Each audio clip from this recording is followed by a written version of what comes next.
bodies were so important. The rotation and orbit of all that makes up our universe serves as a clock to map changes and transitions.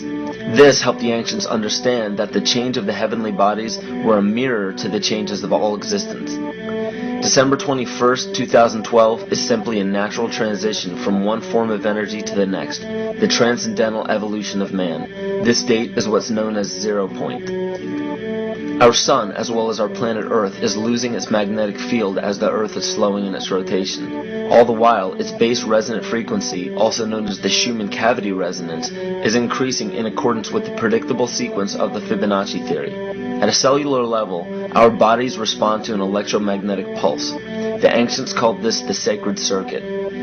The cells receive this pulse from the brain, which receives its pulse from the heart, which receives its pulse from the Earth.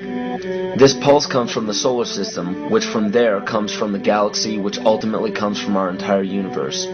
We literally share a pulse with all of existence. Yet another example of everything being one. For as long as scientists have been recording the Earth's pulse, it has remained at approximately 7.8 cycles per second. This was a constant fixed number until 1986 into 1987. It rapidly began increasing to about 9 cycles per second in 1996. So in one decade, it increased by about 2 cycles per second. By 2012, this pulse will be right around 13 cycles per second, just as the Fibonacci theory indicates.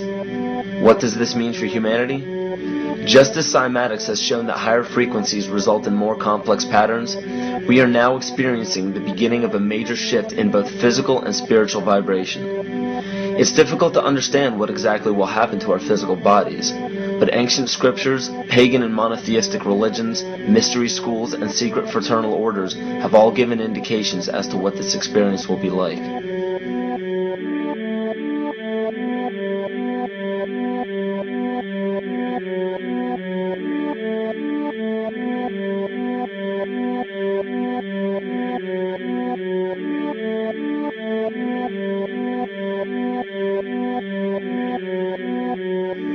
This will be the shift of the ages, the transcendental period of monumental changes to humanity. Those unprepared for this transition will likely not be able to cope with the rapid changes in the psyche. The only way to prepare for what is to come is what we have sought after for our entire lives: truth. Not the truth about governments, commerce, religions, terrorism, or anything external, but the truth within ourselves, within our psyche and our shadow self. Especially in Western cultures, we are taught that being normal means only being happy and never sad, only loving and never angry, only forgiving and never jealous. This sounds plausible, but it is not. We are not meant to repress any negative emotions because it causes imbalance. To conquer our emotions, we must embrace them, not fight them. We must acknowledge them and allow them to serve their purpose as we learn from them. The ancient Essene culture left teachings dating back about 6,000 years. They taught that our relationships with one another, with the universe, and with situations and events are mirrors of the parts of our psyche that need to be cleansed. Author Greg Braden beautifully explains this entire segment at great length in his work. His hard work and understanding of these subjects contributed largely to the marriage between science and spirituality. It is very important to understand that when you fear loss, fear death, fear war, fear terrorism, or fear change, you are giving others the ability to control you based on those fears. When you fight against poverty or against racism, when you fight for relationships or for freedom, you are outwardly attempting to repress that which has been placed before you to conquer inwardly. These situations are mirrors of our fears. This is why it is important to love and only love. Love those who stand with you, but especially those who stand against you. Don't look at your fears as a threat. Rather understand that this material world is only a physical manifestation of either the love or fear in your consciousness. It's as plain as day.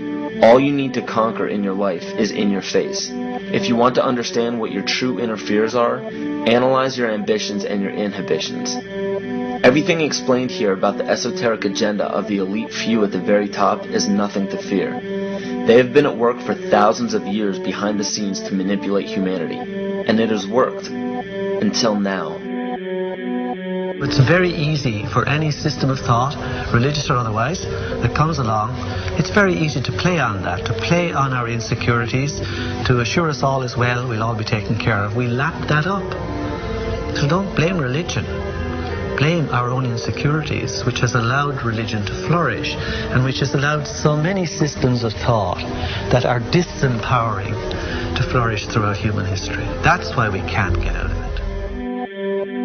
Ron Sakeley, Department Chairman, Chemistry, University of California, Berkeley, showed that DNA acts as an antenna for cellular upregulation. The primary function they taught us about what DNA is about. It's a receiver and transmitter of photons, light, and phonon sound. For what? Cellular upregulation, meaning that their water molecules, the pyramid power around the DNA spiral energizing strands, are taking in the spiritual energy of love vibrations and then sending it out for manifesting, precipitating in a quantum field, the physical matter of the body.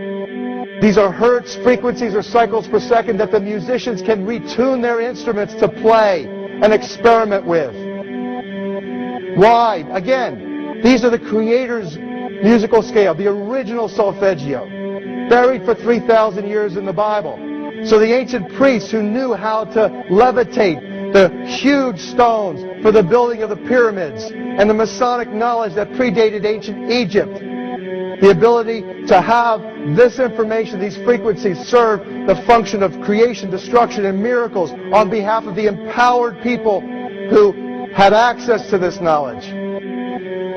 I say that because of this metaphor.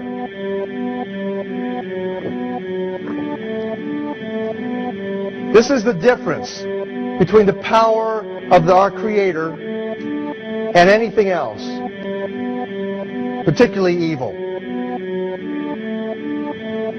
That you can go into a pitch black room full of evil, full of darkness, and light a little candle, and instantly that darkness flees. But you can't do the opposite. You can't go into a well-lit room full of truth and wisdom and righteousness and joy and health and harmony with the universal power. And you can't take any amount of darkness and go into that well-lit room and have any effect whatsoever. That is the metaphor which I frequently think of when I think that I'm not empowered. It is the greatest lesson for me, and I think for everybody else, to know that we're on the winning side and that we win in the end. As you are watching this, understand that it is not a fight to be fought. It is not a war to be waged. No gun rights have to be exercised. Not a finger has to be lifted.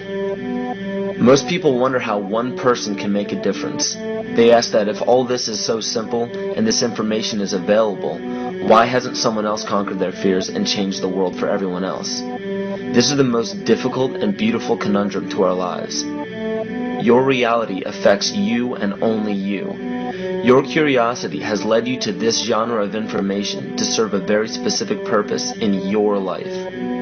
To understand visually how the universe is truly a hologram, a math professor at Yale University developed a formula that is plugged into a computer program. Named after him, the Mandelbrot set shows a seemingly disorganized pattern. But no matter how far you zoom into the design, you will always find the same pattern within the whole pattern. Each fractal, broken down infinitely, will always reflect the whole. When one fractal changes its pattern, the sum total of the whole pattern changes along with it. This exemplifies that the whole world does not need to be awoken. There is no race to inform the 6 billion people on this planet of this message. It is only important that you, personally, learn to conquer your innermost fears and learn to love.